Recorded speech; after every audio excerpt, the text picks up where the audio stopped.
How's it going, retro people? My name is Brad, this is Retro Style Spotlight, and this is your news, notes, history, and retro games to play for the week of May 23rd, 2017. In Rom Hacking and Translation news, I've got 3 games available for you guys today. Gyruss, or Gyruss, is a shoot-'em-up for the Famicom Disk System. It was then ported to the NES and released in the US, but the intro and ending text were removed. Everything is now translated. This is a complete English translation of the Famicom Disk System version, which generally has much better audio than the NES. Gyruss had been a back burner project for several years that recently all the pieces fell into place to complete it. This release would not have been possible without the help of Rain Poncho, who provided compression tools for the font. The rest of the work was completed by Pennywise and Ryusui? I'm sorry, I'm totally mispronouncing your name. From the same release notice, apparently the team from the previous translation patch that I just mentioned has also released a bonus patch for a Game Boy game called Battle of Kingdom. Honestly, there is very little info about this game out there. GameFAQs calls this a miscellaneous game, whatever the hell that actually means. To me, it looks like a card game, board game, RPG. It certainly looks like a unique game with some great looking pixel art. The final patch of this trio today is Ghost Chaser Densei. This SNES title has finally been fully translated and is an awesome looking beat 'em up. If you are a fan of Final Fight, Rival Turf, or any of these types of games, this is one you should check out. The release was made possible by Agent Orange, Mr. Richard 999, and Rain Poncho. Check out all 3 of these patches in the links below. The Nintendo, Sony, and Philips tale has been told many times, and I've even gone into it here on this show as well. In short, Sony and Nintendo were going to be partners for the Nintendo PlayStation, and at the last second, Nintendo switched partners to Philips without telling Sony. The Philips deal also fell through, but Philips then had the rights to use Nintendo IP as Nintendo's way of saying sorry. The games are fairly bad and usually poorly received. There were 3 Mario games planned, just like how 3 came out for Zelda. Hotel Mario was released, but Mario Wacky Worlds and Mario Takes America were both cancelled.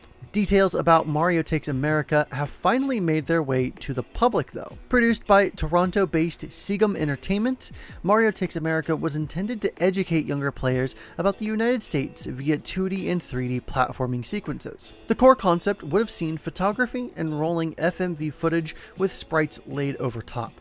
After presumably falling behind and over budget, Philips pulled out of the deal and Segum was left with a bunch of footage and no Mario. Segum debated on releasing the game without Mario, but this also fell through as well. Given the state of most CDI games and the state of the Nintendo partnered games on CDI, it's probably best that this never came out. However, the story is fairly bizarre. Unseen64 has the full story with many more images in the description below. Japan is really odd. Shocker. I know, right?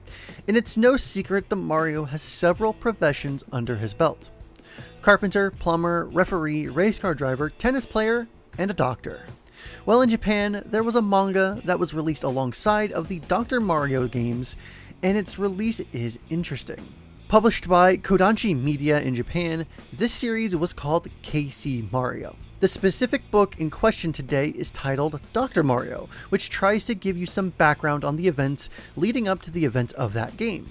In the story, Bowser cultivates the viruses in an attempt, yet again, to conquer the Mushroom Kingdom. Once infected, the people of the Mushroom Kingdom laugh uncontrollably and can't stop. Mario studies potential cures and, with the help of Princess Peach and Daisy, uses the Sky Pop to rain down capsules over the kingdom to save the day. One virus escapes though and infects Luigi. Mario shrinks down in the Marine Pop to try and save him. Bowser somehow also gets into Luigi's body and Mario battles the viruses to save Luigi's life, as the viruses multiply and threaten to kill them both. While I'm telling you guys this plot, this is starting to sound a lot like Mario and Luigi Bowser's Inside Story, but reversed for Luigi and Bowser. There is a lot of continuity from Super Mario Land that carries over in this book. It also delves into Luigi having jealousy issues over Mario being player 1 all the time. There is some explanation of how big the Mushroom Kingdom is, as well as establishing that Mario and Luigi live permanently in that land. This series ran from 1989 to 1998 and covered every Mario game released in that time, from Super Mario Land to Yoshi's Story. It's a separate publication from Super Mario Adventures, which was released in English, and different from Super Mario Kun, which was released in French but not English. I'm not sure if you can find scans of the books out there available and translated to English, but YouTube channel GTV Gajillionaire has narrated the Dr. Mario adventures on that channel and has been the video playing in the background. So if you're curious about this product, then check out the video below.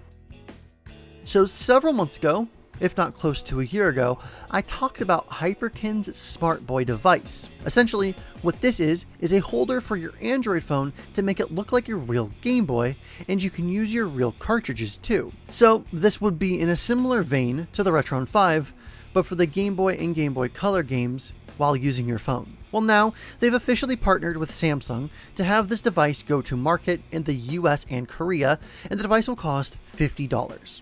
This device utilizes USB-C, won't require any other external power source, and is compatible with NTSC and PAL games. I also wonder if this device will work without a cart inside.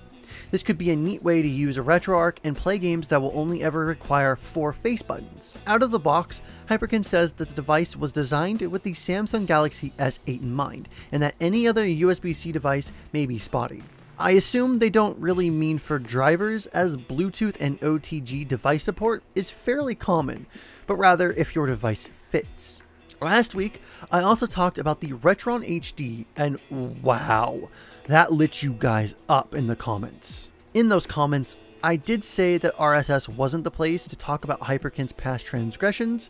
It was really just to show off that and this device, but clearly you guys thought differently. With this device, I don't think that emulation will happen on the Hyperkin device side, but rather that they will use an Android application instead. However, it's still a real possibility that they could pull another Retron 5 scenario and steal emulator code, so do keep that in mind. So normally when I write and then record these stories and I find out new information after the fact, I'll usually just put up a piece of text on screen, or I'll cut out bits of my original story. However, in this case, I don't think that's quite appropriate. After the fact, I did find the video that you're watching, and it does look like they downloaded an emulator. They still could be telling people to download an emulator that they're not affiliated with, and there still could be shady practices going on, but the hardware itself does 0 emulation. You just need the device, your carts, and to get an Android emulator on your phone. They do have a rather tricky and spotty track record, and it leaves a bad taste in a lot of people's mouth. Also keep in mind that this device isn't made for everyone. Hell, I'm not even getting one. This is most likely for a collector who wants an easy way to play these games and not fuss with dated hardware, trying to make the games look better, mod their systems, and then also still have them on the go. This could be an interesting prospect in that scenario. The price is in the impulse buy territory like last week too. So certainly be wary about the Hyperkin business practices, and if that dissuades you from ever wanting to purchase a Hyperkin product ever again, then so be it. I sure as hell do not blame anyone for that choice. For those that are interested, more info can be found below. If you are a patron that pledged to be a part of our Patreon campaign and are watching this early, then thank you very much. For those of you who pledged at the producer level role, your names are now on screen. If you are interested in seeing your name as a part of Retro Style Spotlight, the tutorials, and have it be inside of the Launchbox app, then head on over to our Patreon link in the description below. At just $2 a month, you can see content like RSS early, and at higher tiers, you start to unlock things like exclusive Discord server access, producer credits, and a personal hangout with the Launchbox team. Any dollar amount anyone pledges to our campaign is helping us create a better product, and we could not thank you all enough. So that was Retro Style Spotlight for the week of May 23rd, 2017. All of the relevant links to everything you heard in this edition of RSS will be in the description below. Remember, you can sign up for a Launchbox forum account to interact with the community, moderators, and the Launchbox staff if you have any questions or would like to contribute to the project. If Launchbox has given you a beautiful library of games, then why not purchase a premium license of Launchbox for $20, which will get you big box and tons of premium only features. If you enjoyed this episode of RSS, then give it a thumbs up and subscribe to get notified of new videos that we make. Let us know what you think of RSS and any feedback that you may have on it in the comments below. My name is Brad, the link to my channel is also below where I do lots of gaming content, and remember freaks and geeks to play more games, and we'll see you next time. Have a good day!